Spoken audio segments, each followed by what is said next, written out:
ઈસુની જય વાલા ધર્મજનો, વાલા મિત્રો. આજે જાન્યુઆરી મહિનાનો પહેલો શનિવાર અને આજે માતા ધર્મસભા ઈસુના પવિત્ર નામનું પર્વ ઉજવે છે.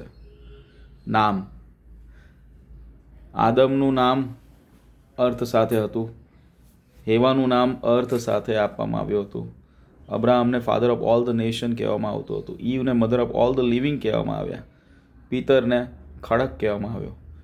આમ જે કોઈ વ્યક્તિ તારણના ઇતિહાસમાં, માનવજાતના તારણના ઇતિહાસમાં કંઈક વિશિષ્ટ કામ કરે છે ને એને પ્રભુ એક વિશિષ્ટ નામ આપે છે. તમારું અને મારું પણ નામ છે. અને આજે ઈસુના પવિત્ર નામનો તહેવાર ઉજવે છે. ધ નેમ ઓફ જીસસ, જેનો અર્થ થાય છે ગોડ સેવ્સ, પ્રભુ બચાવે છે. એટલે જ્યારે જ્યારે આપણે પ્રાર્થનામાં ઈસુનું નામ બોલીએ છીએ ત્યારે પ્રભુ આપણને બચાવે છે. તમને ને મને જે નામ મળ્યું છે, આજે એક ટ્રેન્ડ ચાલી રહ્યો છે. પપ્પાના નામમાંથી એક અક્ષર, મમ્મીના નામમાંથી એક અક્ષર અને બની ગયો નવો શબ્દ, પણ એનો કોઈ અર્થ જ ના થતો હોય. જૂના સમયમાં પરંપરા ચાલતી હતી કે જે કોઈ દિવસે, જે સંતનો તહેવાર આવે, જે દિવસે બાળકનો જન્મ થયો, એ સંતના નામ પર એને આપવામાં આવતું હતું. આજે પ્રભુએ આપણને જીવ આપ્યું છે તો એનો એક નામ હોય અને નામનો એક અર્થ હોય છે.